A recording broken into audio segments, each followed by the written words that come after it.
नमस्कार दोस्तों, ये video editorial compilation for mains का पार्ट है। आप प्लेलिस्ट में जाके एडिटोरियल की वीडियोस पेपर वाइज और टॉपिक वाइज देख सकते हो। और अगर आप दिसंबर 2019 के बाद की वीडियोस को देखना चाहते हो तो वीडियो के नीचे मौजूद ज्वाइन बटन की सहायता से आप मेंबरशिप को ज्वाइन कर सकते हो। चलिए डिस्कशन स्टार्ट करते हैं। आप जीएस पेपर 2 के इस टॉपिक से आर्टिकल को रिलेट कर सकते हो। पिछले साल के अंत में श्रीलंका में प्रेसिडेंशियल इलेक्शंस कंडक्ट हुए थे और जीत हुई थी गोटाबाया राजपक्षे की। खास बात देखो ये है, गोटाबाया राजपक्षे श्रीलंका के पूर्व राष्ट्रपति महेंद्र राजपक्षे के भाई हैं। गोटाबाया राजपक्षे के राष्ट्रपति बनने के बाद इनके जो भाई हैं, जो पहले श्रीलंका के राष्ट्रपति रह चुके हैं, महेंद्र राजपक्षे श्रीलंका के प्रधानमंत्री बन गए। और जब महेंद्र राजपक्षे श्रीलंका के राष्ट्रपति थे तो उस समय इंडिया और श्रीलंका के रिलेशंस में खटास आ गई थी। श्रीलंका चाइना के प्रति ज़्यादा इंक्लाइंड हो गया था। चाइना ने काफ़ी सारी इन्वेस्टमेंट की थी श्रीलंका में उस समय। तो ऐसा कुछ एक्सपर्ट्स के द्वारा कहा जा रहा था कि अब महेंद्र राजपक्षे के भाई गोटाबाया राजपक्षे राष्ट्रपति बने हैं श्रीलंका के, तो देखने लायक होगा कि इनके कार्यकाल में इंडिया और श्रीलंका के रिलेशंस कैसे रहते हैं। क्या पुराने समय में जो खटास आई थी इनके भाई के कार्यकाल में इंडिया और श्रीलंका के रिलेशंस में, वो खटास अभी भी देखने को मिलेगी, या एक फ्रेश स्टार्ट इंडिया और श्रीलंका करेंगे गोटाबाया राजपक्षे के राष्ट्रपति बनने के बाद। तो आर्टिकल में कहा जाता है, शुरुआत तो देखो अच्छी हुई है।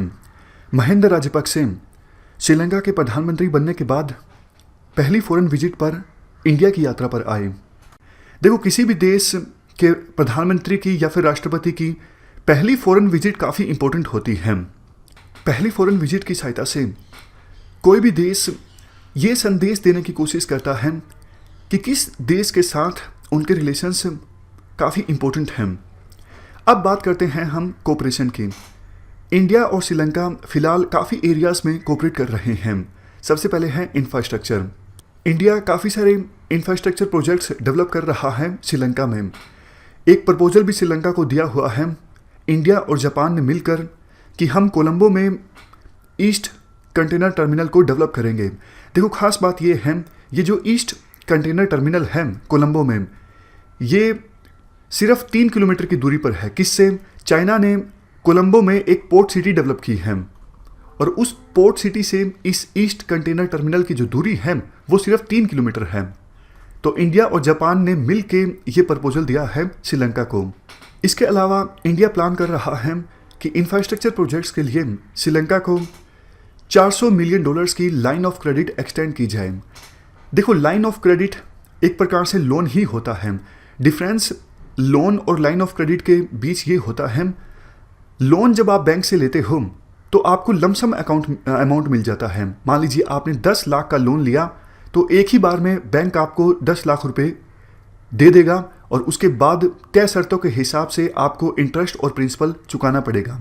लेकिन लाइन ऑफ क्रेडिट में क्या होता है, मान लीजिए बैंक ने आपको 10 लाख की लाइन ऑफ क्रेडिट दी तो आपकी मर्जी है, 10 लाख में से आप कितने भी पैसे विड्रॉ कर सकते हो। 4 लाख, 5 लाख, 6 लाख, जितने आप विड्रॉ करोगे सिर्फ उसी का इंटरेस्ट आप पर लगेगा और आप वापस भी चुका सकते हो। मान लीजिए 1 महीने के लिए आपने 4 लाख रुपए निकलवाए और बाद में वापस डाल दिए तो फिर आप पर इंटरेस्ट नहीं लगेगा उन 4 लाख रुपए का। आवश्यकता पड़ने पर आप फिर से कुछ अमाउंट निकलवा सकते हो।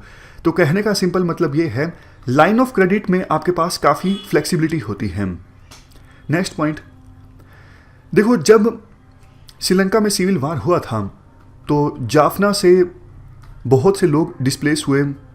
वहाँ पे मिलिट्री ऑपरेशंस चले थे तो बहुत लोगों ने अपने घर बार को खो दिया। तो इंडिया ने 2009 के बाद वहाँ पर घर बनवाने स्टार्ट किए ताकि जो लोग डिस्प्लेस हुए उनको अपना एक घर मिल सके। अब बात चल रही है श्रीलंका के साथ कि पूरे श्रीलंका में इंडिया हेल्प करे श्रीलंका की हाउसिंग सेक्टर में। इंफ्रास्ट्रक्चर के बाद अब हम बात करते हैं सिक्योरिटी की। देखो, पिछले साल श्रीलंका में ईस्टर्न डे के मौके पर बॉम्ब अटैक हुए थे जिसमें बहुत से श्रीलंकन नागरिकों की डेथ हो गई थी।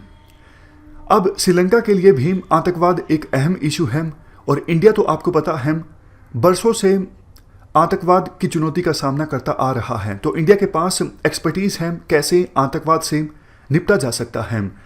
तो अब आतंकवाद के इश्यू पर इंडिया और श्रीलंका के बीच कोऑपरेशन लगातार बढ़ता जा रहा है। इंडिया श्रीलंका के साथ इंटेलिजेंस शेयर करता है, श्रीलंका इंडिया के साथ इंटेलिजेंस शेयर करता है। इंडिया श्रीलंका के पर्सनल को ट्रेनिंग दे रहा है और $50 मिलियन की लाइन ऑफ क्रेडिट जो दी है सिक्योरिटी पर्पजेज के लिए, उसको कैसे यूटिलाइज किया जाए, इसको लेके भी राजपक्षे और प्रधानमंत्री मोदी के बीच चर्चा हुई। नेक्स्ट पॉइंट देखो, इंडियन ओशन में ये जो 3 देश हैं, इंडिया, श्रीलंका और मालदीव, तीनों ने इंडियन ओशन में मैरीटाइम सिक्योरिटी के डोमेन में आपस में कोऑपरेट करने के लिए एक ट्राइलेटरल ग्रुप बनाया हुआ है। लेकिन पिछले कुछ सालों से ये जो ट्राइलेटरल ग्रुप है वो ठंडे बस्ते में है, मतलब मीटिंग्स नहीं होती इस ग्रुप की। तो महिंदा राजपक्षे ने अब जो मुलाकात की प्रधानमंत्री मोदी के साथ, उसमें यह भी चर्चा हुई कि इस ट्राइलेटरल ग्रुप को फिर से रिवाइव किया जाएगा, एक्टिव किया जाएगा, ताकि तीनों देश ज़्यादा कोऑपरेशन करें इंडियन ओशन में मैरीटाइम सिक्योरिटी को इंश्योर करने के लिए। महिंदा राजपक्षे ने एक इंपॉर्टेंट बात ये बोली कि श्रीलंका की विभिन्न देशों के साथ जो दोस्ती है, उन दोस्ती में इंडिया के साथ दोस्ती को श्रीलंका रिश्तेदारी के रूप में देखता है। इंडिया श्रीलंका का रिश्तेदार है क्योंकि इंडिया और श्रीलंका आपस में हिस्ट्री को शेयर करते हैं, कल्चर में भी काफ़ी सिमिलरिटीज़ हैं इंडिया की और श्रीलंका की। इसके बाद देखो कुछ चैलेंजेस की बात की जाती हैं। श्रीलंका में जब सिविल वार हुआ तो सिविल वार के दौरान तमिल माइनॉरिटीज़ पर काफ़ी अत्याचार हुआ। बहुत से तमिल माइनॉरिटीज़ अभी भी मिसिंग हैं, वो सिविल वार के दौरान गुम हुए थे, अभी तक नहीं मिले।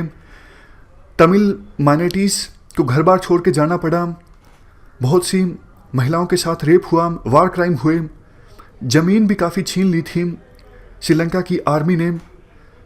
और इवन हमेशा से मांग रही है जो ये तमिल डोमिनेटेड एरियाज़ हैं श्रीलंका में, जैसे श्रीलंका के नॉर्थ में और श्रीलंका के ईस्टर्न पार्ट में, इन एरियाज़ को ऑटोनमी दी जाए ताकि ये एरियाज़ अपने आप को खुद से गवर्न कर सकें।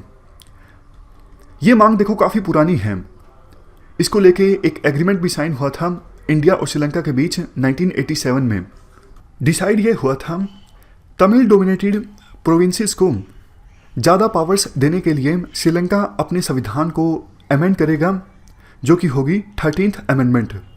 लेकिन देखो इस बात को बहुत साल बीत चुके हैं, श्रीलंका में सिविल वार ख़त्म भी हो चुका है, ऑलमोस्ट 11 साल हो गए सिविल वार को ख़त्म हुए, अभी भी तमिल डोमिनेटेड प्रोविंसेस को ऑटोनमी नहीं दी गई है, ज़्यादा पावर्स नहीं दी गई हैं, क्योंकि इसका विरोध किया जाता है श्रीलंका में जो मेजोरिटी कम्युनिटी है सिन्हालीज, इनके द्वारा। तो अभी श्रीलंका के पूर्व राष्ट्रपति महिंदा राजपक्षे जो प्रधानमंत्री बने हैं, इन्होंने स्टेटमेंट दी कि हम ऐसे कोई सॉल्यूशन पर राजी नहीं होंगे जो मेजोरिटी कम्युनिटी यानी सिन्हालीज को एक्सेप्टेबल ना हो। आर्टिकल में एक बात ये भी बोली जाती है, देखो हमने जम्मू एंड कश्मीर में स्पेशल स्टेटस को रिवोक कर दिया, तो ये बात हमारे खिलाफ जाती है। अब हम श्रीलंका को जोर देकर जब बोलेंगे कि आप तमिल डोमिनेटेड प्रोविंसेस को स्पेशल स्टेटस दीजिए, उनको पावर दीजिए, तो श्रीलंका हमें बोल सकता है कि भैया आपने तो जम्मू एंड कश्मीर को स्पेशल स्टेटस रिवोक कर दिया और हमें आप बोल रहे हो कि तमिल डोमिनेटेड प्रोविंसेस को स्पेशल स्टेटस दीजिए, ज़्यादा पावर्स दीजिए, ये गलत बात है। तो हमारा पॉइंट यहाँ पर थोड़ा सा कमज़ोर हो जाता है। इसके बाद दूसरा चैलेंज ये है, देखो जब सिरिसेना श्रीलंका के राष्ट्रपति थे और रानिल विक्रमासिंघे वो श्रीलंका के प्रधानमंत्री थे, तो उस समय एक MOU साइन हुआ था इंडिया और श्रीलंका के बीच ट्रिन कोमाली में एनर्जी और इंफ्रास्ट्रक्चर प्रोजेक्ट्स को डेवलप करने के लिए। और बात यह भी हुई थी कि मटाला एयरपोर्ट में श्रीलंका इंडिया को स्टेक्स देगा यानी हिस्सेदारी देगा। लेकिन देखो बाद में इस MOU को इग्नोर कर दिया गया श्रीलंका के द्वारा, यानी ठंडे बस्ते में डाल दिया गया। अब महिंदा राजपक्षे प्रधानमंत्री बने हैं तो उम्मीद ये की जा रही थी कि वो इन प्रोजेक्ट्स को लेके कुछ अपनी सहमति देंगे या फिर कुछ पॉजिटिव संकेत देंगे, लेकिन ऐसा कुछ नहीं देखने को मिला, क्योंकि इन प्रोजेक्ट्स को लेके श्रीलंका की जनता में थोड़ा विरोध है। इसलिए सरकार इन प्रोजेक्ट्स को लेके आगे बढ़ने के लिए आसानी से तैयार नहीं हो रही है। तो ये भी एक चैलेंज है। लास्ट में देखो आर्टिकल में ये बोला जाता है, महिंदा राजपक्षे ने एक रिक्वेस्ट प्रधानमंत्री मोदी से ये की, चूंकि अभी श्रीलंका के ऊपर बहुत कर्ज है, ऑलमोस्ट $60 बिलियन का फॉरेन और डोमेस्टिक कर्ज है श्रीलंका के ऊपर। हर एक साल $5 बिलियन का इंटरेस्ट श्रीलंका को देना पड़ता है। तो इंडिया को भी श्रीलंका से थोड़े पैसे लेने हैं। तो महिंदा राजपक्षे ने बोला कि एक बार अभी आप पैसे मत लीजिए, 3 साल का मोराटोरियम कर देते हैं, 3 साल तक श्रीलंका कोई पेमेंट इंडिया को ना दे, ऐसा प्रोविजन आप कर दीजिए, ताकि श्रीलंका अभी जो बुरे हालात से गुजर रहा है इसमें श्रीलंका की इकोनॉमिक सिचुएशन और ज़्यादा खराब ना हो जाए। तो आर्टिकल में सलाह ये दी जाती है, देखो इंडिया को श्रीलंका की ये रिक्वेस्ट मान लेनी चाहिए। पहले भी इंडिया ने एक गलती दी थी, श्रीलंका ने इंडिया को ऑफर दिया था कि आप हम्बनतोता पोर्ट डेवलप कर लीजिए, लेकिन इंडिया ने मना कर दिया था। बाद में श्रीलंका ने चाइना को ऑफर दिया और चाइना ने हम्बनतोता पोर्ट को डेवलप किया, और अब ये सिक्योरिटी पर्पजेस के हिसाब से इंडिया के लिए बिल्कुल भी ठीक नहीं है। तो जो गलती इंडिया पहले कर चुका है हम्बनतोता पोर्ट को लेके, वो गलती एक बार फिर इंडिया ना करे, और डेट क्राइसिस में श्रीलंका की मदद इंडिया को करनी चाहिए। तो ये पूरा आर्टिकल हमने डिस्कस किया इंडिया और श्रीलंका रिलेशंस से संबंधित। इस डिस्कशन में फिलहाल इतना ही है। Thank you very much for discussion.